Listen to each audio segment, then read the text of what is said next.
What's that? He put his hand up. What?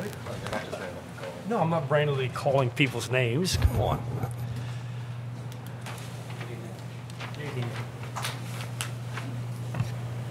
Good evening.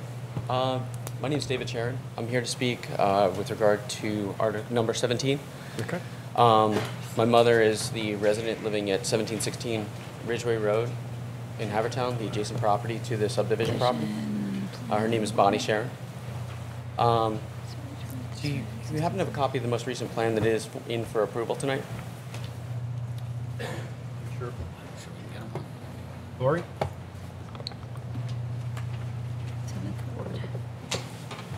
A copy of the most recent plan, what we're voting on tonight.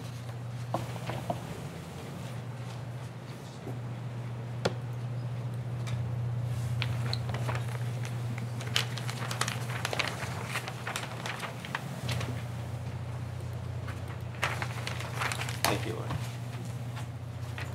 The reason I checked the plan is, and the reason I'm here before you tonight, has to do with the fact that the subdivision that is planned for the property runs through a portion of my mother's backyard and front yard. The plan will note an access easement that the owner is willing to provide with regard to this. My mother's been an owner of the property at 1716 Ridgeway with my father for 35 years. I grew up my whole life in Havertown. They've improved, maintained, and owned the property for the course of the time that they've lived there. The reason I stand before you has to do with the fact that we're trying to find a resolution and trying to figure out the proposed easement agreement for the rear of the property. We've reached out to the owner of the property. We have not received any response where I've asked for a document to review the easement agreement. And we've asked to speak with his attorney, and it's gone nowhere so far. I'm concerned for my mother because of the fact that the property line, as denoted by RKW engineers, may or may not be accurate as certified due to the fact the markers are actually not on the property. And the fact that she's owned it for as long as she has, there's grave concern that the property may be taken away, or it's been spoken of that the property could be taken away. I stand before you just to make you aware of the situation, let you know that there has been verbal dialogue, but there has been no actual communication via asking his attorney's contact information, trying to get his attorney to come back to us. And any advice, influence, guidance that you can provide would be greatly appreciated.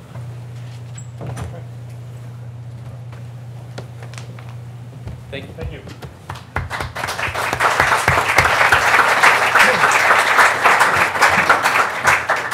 Anybody else in that row? In the next row? Ma'am? Dr. Levin? Okay. I thought we were doing this by row. I guess I'm wrong.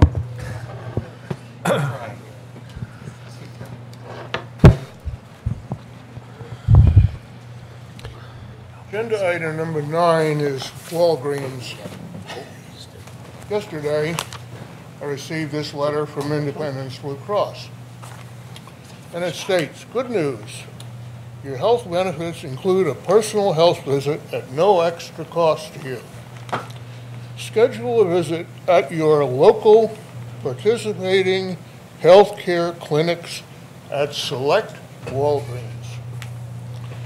I called the insurance company and said I will not be attending a healthcare visit at Walgreens for several reasons. The one of principal concern to you is the fact that I mentioned that this personal visit would take approximately an hour, number one, which means additional traffic doing more than simply going in to purchase a drug or a personal product. This is extensive. My wife brought home a package from CVS the other day, and that package contained a message on the outside in large bold letters, TB testing at CVS. So, A lady presented information tonight that there was more than just buying drugs and personal products and general store at a drugstore. They are all probably engaged at this point in expanding their health care coverage to include personal visits, meaning that the traffic problem increases, and I would like to know whether this has been taken into account in the traffic studies that have been performed. Because it's certainly, if all Walgreens have the opportunity to open a facility like this at their stores, that's going to increase the traffic markedly because it's an example of a business piling on when they have permission to operate in one direction and they're including another. You can say that these drugstores are going to become personal medical facilities. I'd like you to take that into account, and if you can, send back to the zoning board the question whether they have taken this into account in their traffic studies connected with Walgreens. Thank you. Thank you, Dr. Grimm.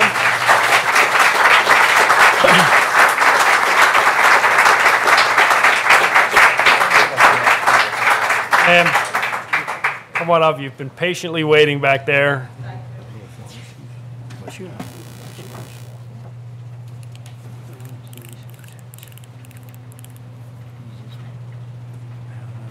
Hi, my name is Marie Sweetie. I live at 1384 Harrington Road, and I'm here about Walgreens.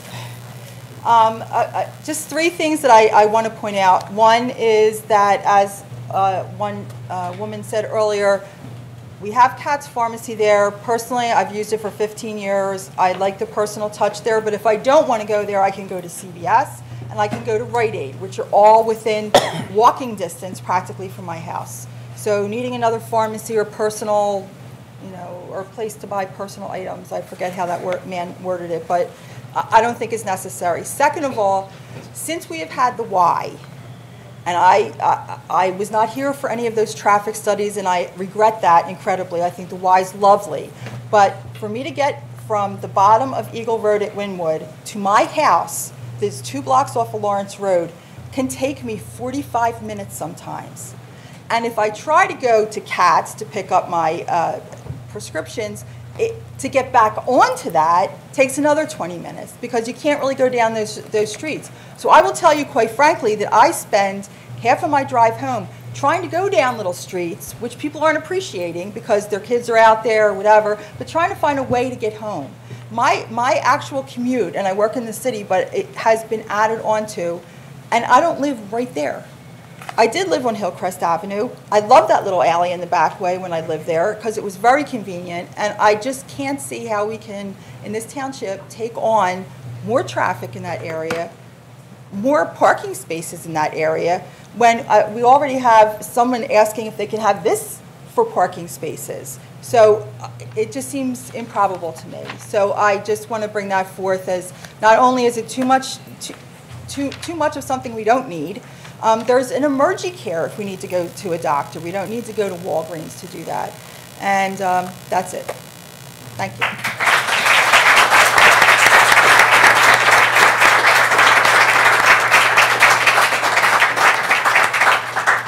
All right.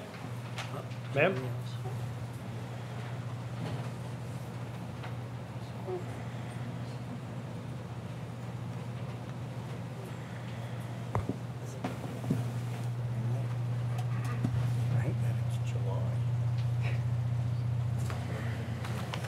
Good evening. My name is Eileen Coffey. I live at 1437 Maryland Avenue. And while I support all of the ideas people are expressing about Walgreens, that's not why I'm here tonight. I actually would like to address just one issue about the library. I'll be upfront and say I'm in favor of a new location for the library. My concern is that, and I'll call it a myth, that everything is online. And I think that that's not true and that people need to realize it. It's true that there are many, many things online. Many books, many magazines can be accessed that way today, but there's a huge amount that's not online. And in order to make that available to people, the library subscribes to a number of databases. That can cost them hundreds or maybe thousands of dollars a year for each database. Some of those databases are accessible from your home computer. Some of them can only be accessed if you are in the library using it. So it's true when we look to the future that the library of the future is not going to be the library that we all grew up knowing. There probably will be less books there. But there's going to be a need for more computers. There's going to be, I think, an even greater need for the expertise of the library staff and their research skills. You know, we can all do a certain amount of car repairs or home repairs or whatever, but there comes a time when we need an expert. And the same is true for a library. We can all do Google searching or whatever, but there comes a time when we need an expert who can help us. And it's the library staff that will do that, but they're going to do it with an increased number of computers. There's also going to be a need for more personal computer space as people go to the libraries. You don't see people taking notes anymore. They're all working on their computers or their laptops. The other point that I would make along that line is that more and more in schools, in businesses, even in organizations, there's a real team approach to something. If you're going to work as part of a team, you often need a more dedicated, quiet workspace. And so that would mean that the Library of the Future might want to have more rooms available for people to work in. So I think that when we think about what the library needs, we need to consider some of these issues. I think that it would be a real challenge to try to accomplish that in the library that we have now. And I am in favor of seeing a new facility. I have one other comment to make, and this is really jumping ahead, I realize, but some of the plans that are proposed for the library, if it did move, puts the library itself on the 3rd or 4th floor of a building. And I personally think that that can be dangerous when most of the people who are going to be using the library facility will not be as familiar with the building as would be true for the township administration offices or the police station. So if we have a new library building, I'd like to see at least the public areas be on a lower floor. And as I said, that's jumping the gun a little bit, but I thought I would throw it in. Thank you very much. I have to say I'm very glad I don't have your job. Good luck making a decision. Thank you. Thank you.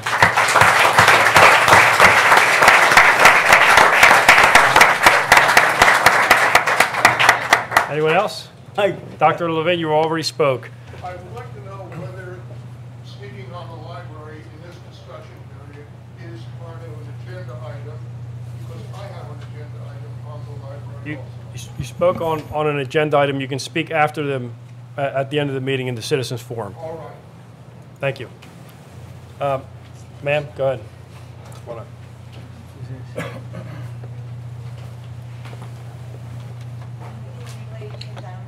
My name is Christina Littlewood, and I live at 1607 Woodmere Way in Haverford Town. And I wanted to speak about the library, and I agree with this woman that with everything she said, except that it needs a new location. I definitely agree that it's a challenge, but I implore you to take that challenge, because I think there are other parts of the community that need the attention, and I'll explain why I feel that way. And that's because my husband and I moved here 8 years ago, and since we've moved here, we have flooding issues on our street, and we know it's going to take a lot of money to fix it. And we have 2 small kids, 2 and 4 years old. When I was 8 months pregnant, I was barreling water out of the basement sub pump. And now, while I was standing back there, my husband texted me a photograph of the street. And he's home by himself with a 2-year-old and a 4-year-old, and has to move the cars out of the driveway and leave the kids at home. I don't want to live like this. And no one loves the library more than me. We walk there all the time, and I think the location is wonderful. I think it could use improvements. I am all for the community. I'm all for the improvement of the library. We go there at least twice a week, and we do not use the internet there. We don't download books. I take books out. I just returned 10 books last week. I mean, we use the library for story time, for the magic show last week. We are always there. I love the library. I'm a huge proponent of the library. But I implore you to use use the resources to help the community and the people with emergency issues. This is not something that I'm trying to improve the look of our house. This is a safety issue and a major concern. It's an infrastructure problem. I think everybody can agree with that. I wish I had the option to say, well, you know, I would rather do this, but I can't. This is not an option. This needs to be fixed. This is something that we have to deal with day in and day out. We just drove home from a 6-hour vacation, and we have to have neighbors hold our keys in case there's an issue with flooding. I mean, I don't want to live like this, and it's not a way that I think anybody would want to live. I just implore you to use, please, your best judgment. And I know it's a challenge, and I hope that you take that challenge seriously, because I know at least one other section of Haverford Town has the same problem. And I think if we use too many resources to address this issue, that we're not going to have the funding to fix our major problem that needs to be addressed in the community. And I speak on behalf of myself and the other 15 people that I had sign a petition, and if you want a copy of it, I have it. And I'd be happy to share photos with anybody, and I thank you for your time. Thank you.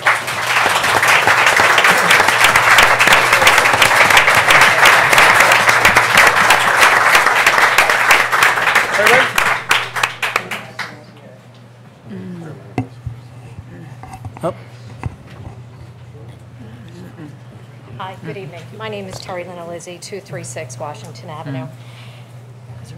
I was under the impression we could also ask questions this evening about the police and administration in the library building. So if I could just address a couple questions with that briefly. I don't think anybody in the township is negating the fact that the infrastructure and the sustainability of the buildings need some work. You've talked about the concept and the ideas from the properties committees for a year and a half, brought it to the public, have actually addressed, and it's been an agenda item for 8 months. Took it to the consultants in March. They came back in June with 7 options. 7 options that don't even compare to what the properties committee introduced. Not even on a tax increase, nothing. So with that being said, I sat and I watched the work session, which there were about a handful of people there. This room has been jam-packed with people. There's 110 seats. We have been present at 7 of the meetings. You had about a handful at July's work session. There were about 29 for the presentation. And June 9th, at the graduation ceremony for Haverford High School, you had about 28 for the meeting to have questions and open answers. You have never been allowed as a resident. You could voice your concern. You could have public comment. You could never have a question answered at any one of these. You were allowed to ask them at June, but it had to be via email or by phone. 40 questions were asked at July's meeting. 3 were from the residents of the township. 3. You've been jam-packing this room. You've literally taken it to another venue to the middle school. 3 people asked a question.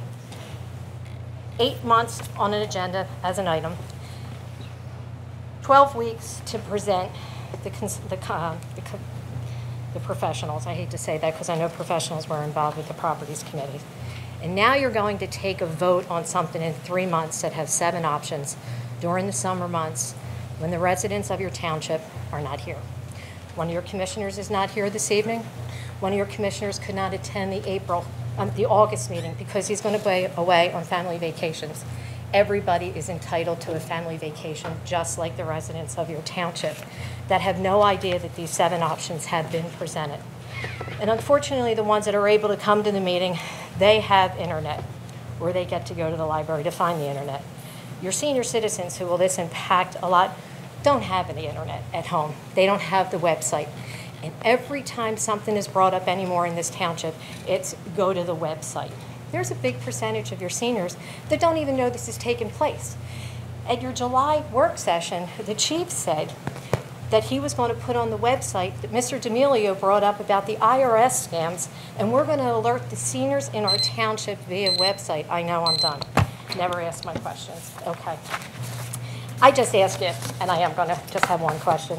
I don't understand the rush for a vote after 8 months. I don't understand why in 3 months, when your residents are not here to see what is going on, and your residents here this evening are having their homes flooded. That, to me, is more of an infrastructure that should be approached right now in this township, not building anew. You can renovate and make it, keep their homes safe from the waters. Thank you.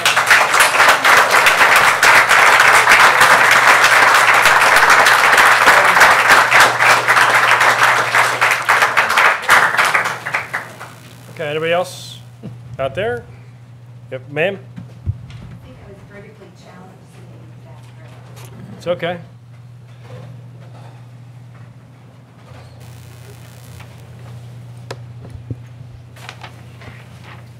My name is Elizabeth Negri. My husband and I own the building at 56 West Eagle Road. I was not prepared to speak tonight, and I drove through a driving rainstorm to get here, and I'm glad I did, because I just want to voice my opposition to the Walgreens. I cannot articulate my reasons any better than Reggie Pfeiffer did in her first argument. But from a personal experience, I can say that I can barely pull out of our driveway in the middle of the block, much less try to cross the street. I usually have to get in my car, drive out the alley, and make a big loop around to get to CVS, maybe Rita's. It's unconscionable. You have to think ahead what kind of community you want. Do you want a family community where people feel they can walk, or do you want a highway community? I think it's unconscionable, and particularly one thing that Reggie said about Walgreens hardship. I'd like to see that. And another thing, I wasn't even involved in the building thing. I'm just going to make this comment. I don't have any feeling about this, but when you're thinking about rebuilding these public structures, I can say Radnor Township has a state-of-the-art police building, township building, and they're trying to rent out the second floor because it's not used. Thank you. I don't know how many voices you need to oppose the Walgreens, but I want to be counted among those. Thank you. All right. Thank you.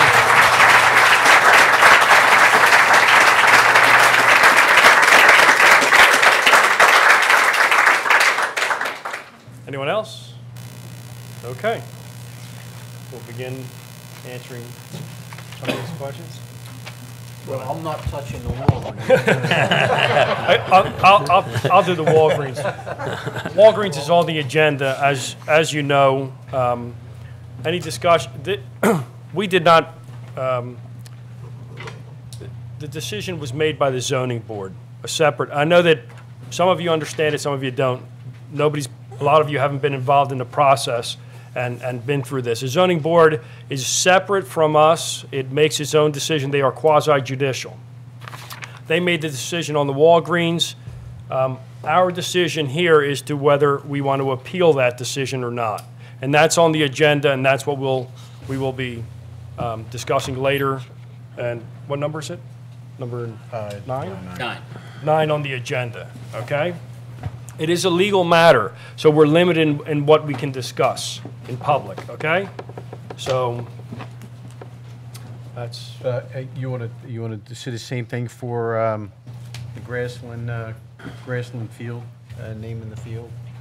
You guys want to discuss that? Anybody on the board? Yeah, we have that. That's on the agenda for discussion. In the subdivision. The only one that I can actually add to is the same thing for Heatherwood Road. That'll be discussed when the board makes their vote. But for the residents on Ridgeway, Diane, Mr. and Mrs. Heller, and the neighbors there, this board is very much aware. We've been talking for the last few months. Mr. Pannoni and my staff from the Public Works Department, Mrs. Widdop, and Community Development. We have been working on putting together all the reports from Mr. Pannoni. So when the board does make a decision within the next few months, I can assure you that the infrastructure of the flooding problems that we have in the township will be addressed. I can assure you of that. And has nothing to do with the library vote or anything else, correct? No. Has nothing at all to do with the library vote? Yeah, and just one other thing, Diane, I just want to add, the township actually does have, we actually have, I wanted to check with Amy, we have 46 million. That doesn't mean the board is going to approve that, but currently, right now, we have $46 million of borrowing money. So even if they went to the highest level, and again, that's a board decision, we still have capital money left over. And, yeah, and that number can go up every year, too, because it's based on a percentage of revenues. So that number will go up every year. So to tie the library funding, and I know some people are trying to do that, the library funding to your infrastructure problems is just dishonest, is what it is. Okay. And it shouldn't be being done. I know that I'm probably not allowed to speak back and forth, but I guess my concern is, this has been going on for years. You want to know when it is Yeah, we're going to bring this up later, right, Mario? brought up in new business? Commissioner McGarry has asked whether we can put it on for new business. We will discuss it in new business, okay? All right? Anything else? No, all was Walgreens, We will be discussing the, municipal building. There was municipal the subdivision on Ridgeway. Lori, parking on Heatherwood. can you speak on the subdivision? There seems to, is there an issue with the deed on that property? No, There is no, there is no issue with the deed. The issue lies in, where the gentleman went. Dave's over, where's Dave? Okay. Okay, right there. On his mother's property, there's a patio and a fence that crosses over the property line onto his next-door neighbor's property that is being subdivided. The owner of that property, Tony Marcassani, has offered an easement to, Dave's Dave. mother, Yeah. so that the fence and the patio could remain on his property.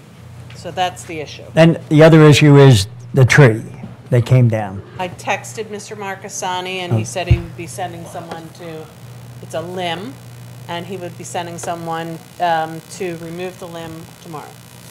Right.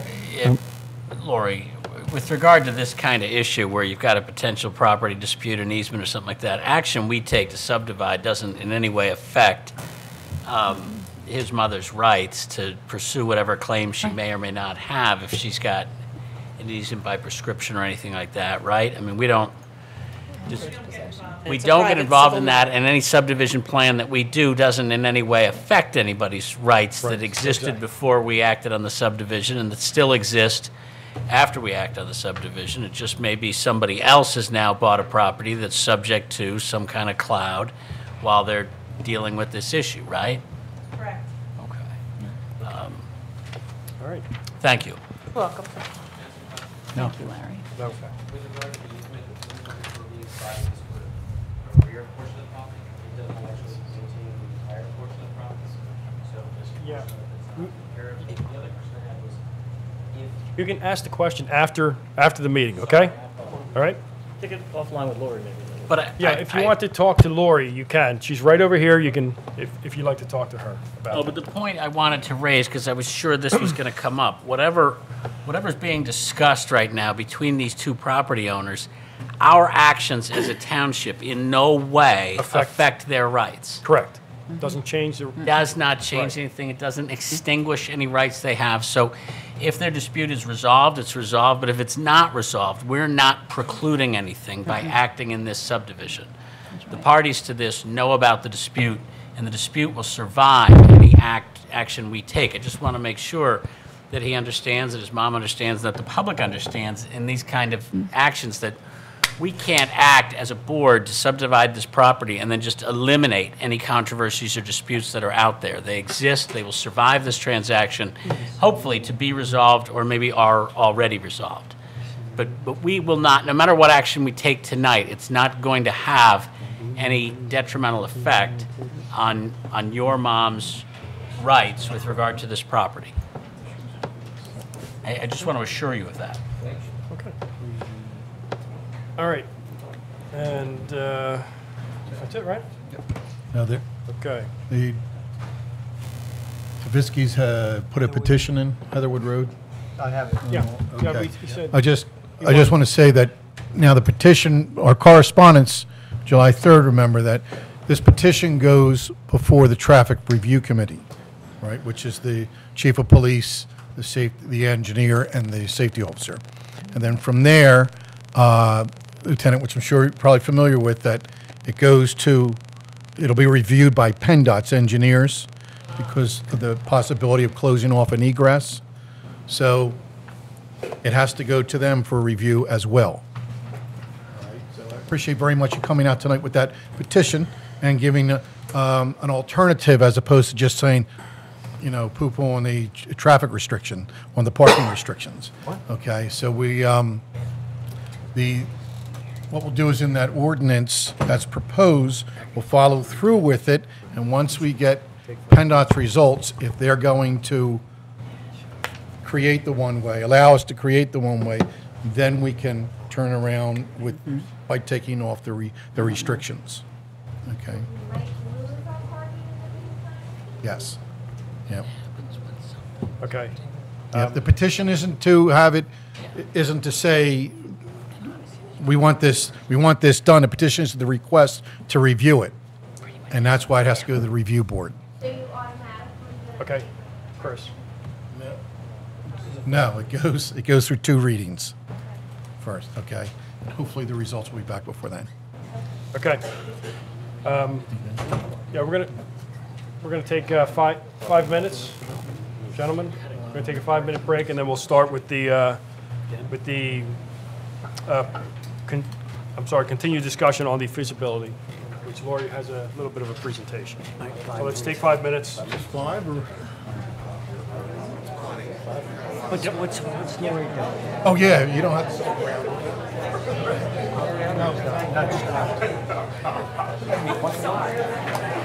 Twice a week.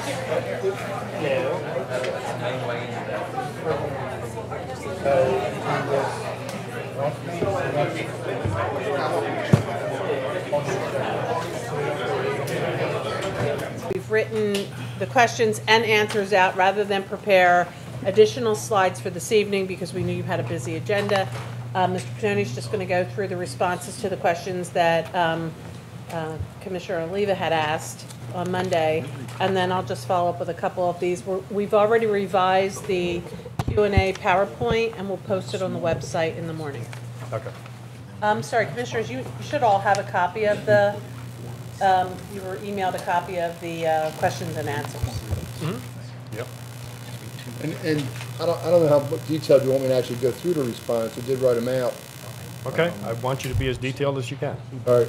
All right. One question was about the future delay for the queue on southbound Darby Road, which would be coming from the Township Building to Manoa Road, and how that queue would relate to the existing ingress and egress at the stadium, and what impact this project would have on any of that queue at that intersection. And currently, the level of service for that movement being the southbound Darby Road, operates at a level service C. With the addition of the Township Building, frankly, it had very little impact on it in terms of the level service at the intersection. And that's an important thing to note, because the new traffic coming into this area is not going into that intersection, it's going into the stadium site. And even with putting a library in, the impact on the level of service to that movement would be de minimis. But what it does, and Mary, I think this is what you're getting at, the queue today, as we document it, goes beyond the entrance. And that queue is only going to increase and go further beyond the entrance. And what we did when we analyzed the intersection, which ties into your second question, is we looked at the impact of what we think will be a approval by PennDOT to permit the right turn lane from Darby Road onto Manoa Road. So when we analyze the intersection, we assume, because PennDOT looks like they're probably going to approve that. They're reviewing it and they got it drawn up. So while the actual function of the intersection from the southbound movement only, obviously not westbound on Manoa Road, you're not going to significantly impact the intersection. The impact for the intersection, the biggest one, comes again from Manoa Road going up. What you are doing is you're lengthening your queue and the wait time for people to get into the stadium property. Does that make sense? Because it gets a little bit lengthy, that discussion. All right. And then the other question you had was, we were starting to talk about the peaks. Very, very good question about how the peaks. I'm sorry, Dave. It's also like, if you're trying to get out of the Wawa, if that queue lengthens, there's only one exit out of that Wawa. Right. So when you exit, I'm sorry, if you want to get back on Darby Road, if you want to come here, you're at the Wawa, you want to come here, you have to exit the Wawa, make the right turn, cross 2 lanes of traffic, and then make a U-turn there. Right. Almost an impossible movement at rush hour. In fact, frankly, you can't do it. You can't do it in the AM and PM peaks. Right. You've got the queues, unless you get a courtesy gap, which at the Wawa exit is almost impossible to get. You can't do it. So Courtesy gap. Yeah. Well, it's not. It's a movement you can't do now. You know what I mean, Mario? So it's only gonna make something you can't do now even worse. If you got to come out of the Wawa and you got to go northbound on Darby Road, you've got to go down and you got to make your first U-turn. Is what you have to do. So you really don't see much of that movement. Yeah, you can't make a left out of the Wawa onto Manoa Road. No, rush hour. There's just no gaps there for you to do that. Right. And this will only it's restricted. This would only exasperate that situation, which is already, frankly, pretty bad to begin with. Okay. The next question, the other thing we talked about again was the right turn lane being permitted. And it looks, I don't want to jump the gun on it, but a petition's in the PennDOT to allow for that right lane to turn into a turning lane. PennDOT's certainly looking at it and appears they may be receptive to that. Second thing, we started talking about the peak hours and how they start matching up. That was a pretty interesting question. I got kind of a lengthy response to that. Let me try to summarize it. Well, when we took our counts, we took them in 15-minute intervals, and again, those counts are counts that were either made manually or automatically with the police put the strips out for us. Typically, our AM peak in our community is between 7 and 9, and our PM peak is between 4 and 6. At the intersection in Darby and Manoa, by counts, the AM peak is between 7 and 8 a.m., and the PM peak is between 4:45 and 5:45. The existing stadium measurements, and again, remember, we measured them when we measured them during a non-softball, non-football, non-skating, non-hockey season time. We found that PM peak to be a little bit later, around 6 to 7 p.m. The library had a late AM peak, about 10 a.m., but the PM peak coincided with the local network, which centered at around 5 p.m. So the library's PM peak and the local area network, the local road network coincided. And again, that's by counts. By counts coming out of the parking lot. Township and rec buildings had really no anomalies. The traffic was steady all day. There was a slight increase in the AM and a slight decrease in the PM, but not enough to make a big difference. And one of the things about ITE, I mentioned the Institute of Traffic Engineers also comes up with counts and peak counts. And ITE, when they come up with peak counts, AM and PM, they take into consideration that a use's peak may be different from the road network's peak. The best example of that being a school. A school may have a very early peak, for example, 3 o'clock, but ITE will give you a PM peak from a school that coincides more with the 5 to 6 o'clock peak. And then we asked a basic question about the level of service of some of the other intersections. What we did is we went back to the YMCA study, because during the YMCA study those intersections were counted. And again, this is empirical. Eagle and Lawrence Road has a level of service in the AM of an E and a level of service in the PM of an F. By the way, that was before the YMCA came in. Eagle and Darby Road had an AM level of service. Eagle and Darby Road right out of here. AM level of service of E and a PM of an F. And by the way, the wait time for the F at Eagle and Lawrence is 123 seconds. At Eagle and Darby, it's 93 seconds. Wow. And Eagle and Westchester Pike, big intersection, has an AM peak level service of an F and a PM peak of a level service of an F. And actually, the AM is a little more intense at Eagle and Westchester Pike than the PM is. And the last one we had asked, we talked about Eagle and Hillcrest. We don't have that yet. That wasn't done as part of any pre-development study. That was one that would come out as a post-development study for the YMCA.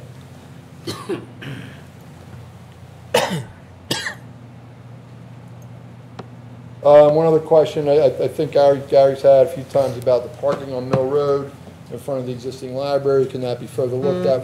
We've talked to that. We talked briefly to the police about that. It's sort of less of a traffic engineering issue, less of a physical configuration. we really got to get the police to look at that option with us, because we all know what the queue is on Mill Road, especially when buses are coming through, and we'd have to see if that works and if the police think that's a safe option. One that certainly should be looked at and can be looked at, but we got to do that one with the police. So I hope that answers all the questions. I know the AM PM peak stuff can get a little bit confusing.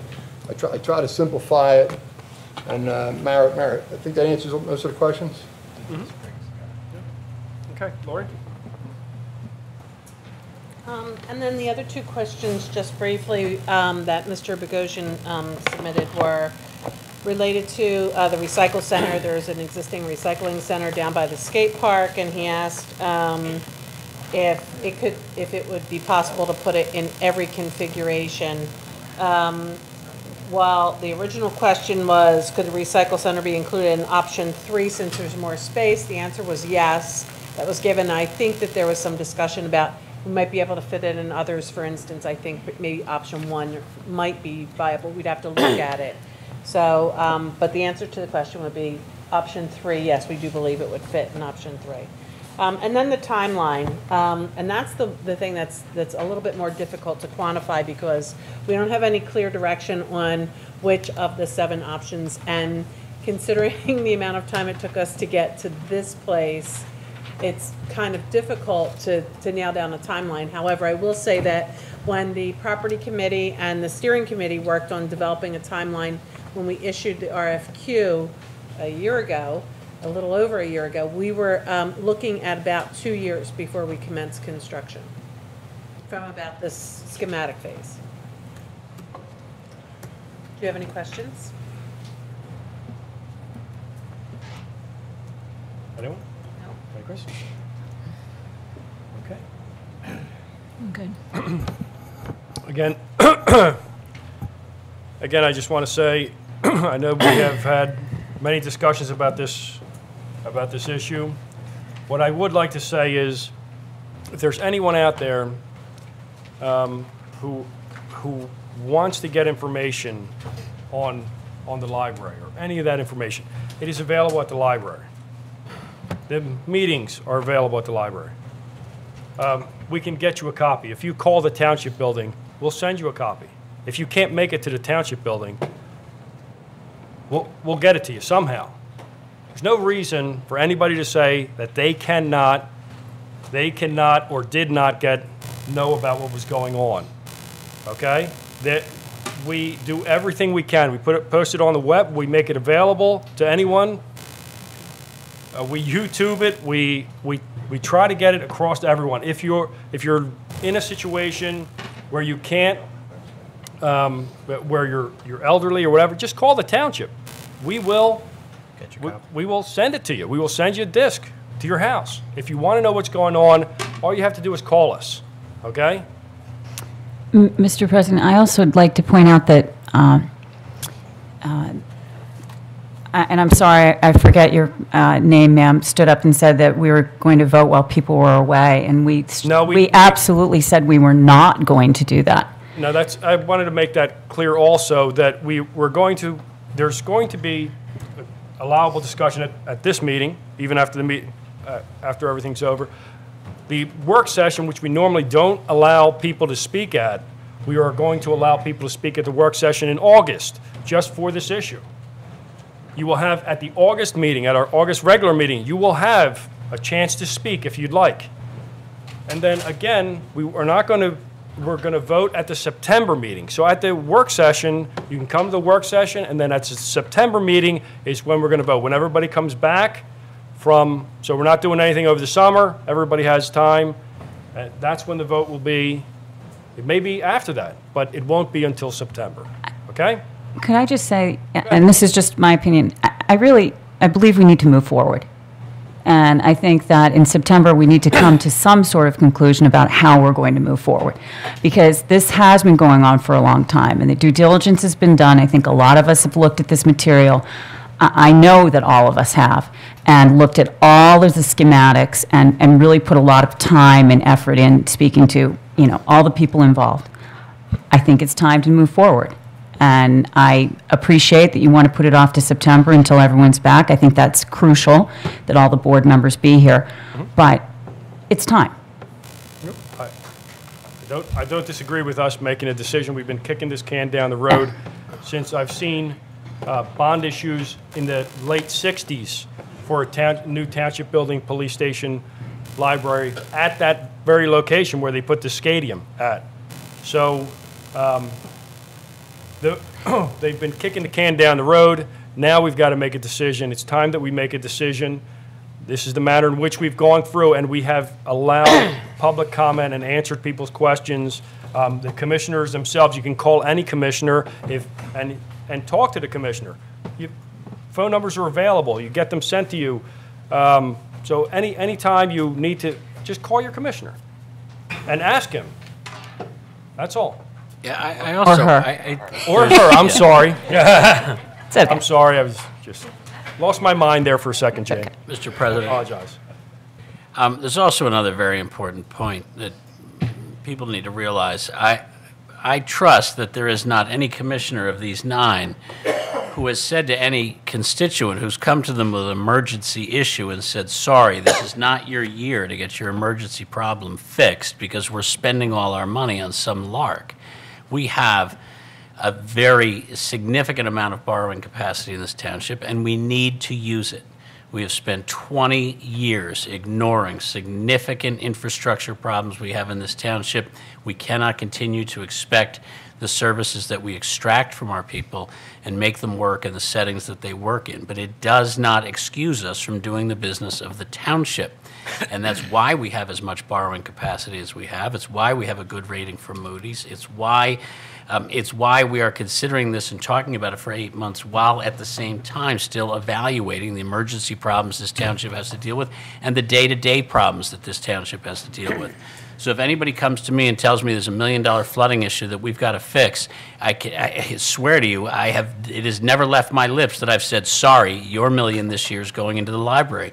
And I don't know anybody else on this board who's ever said that or given anyone that impression. And if anybody last week or last month in watching the meeting or hearing the discussions about finances got that impression, then they got that impression incorrectly. We have almost $50 million of additional borrowing capacity without running into a problem with our state borrowing limits. We have a terrific bond rating. Our last bonds were issued uninsured, and we still got the lowest rates we could possibly get. So at no point is this board considering doing this at the expense of the things the township needs to do every day and the emergency situations or the infrastructure repairs that aren't the police and aren't the township building and aren't the library, that those have to be put off. Nobody is talking about doing that. We have made repairs in other areas of the township, and if we need to make repairs now,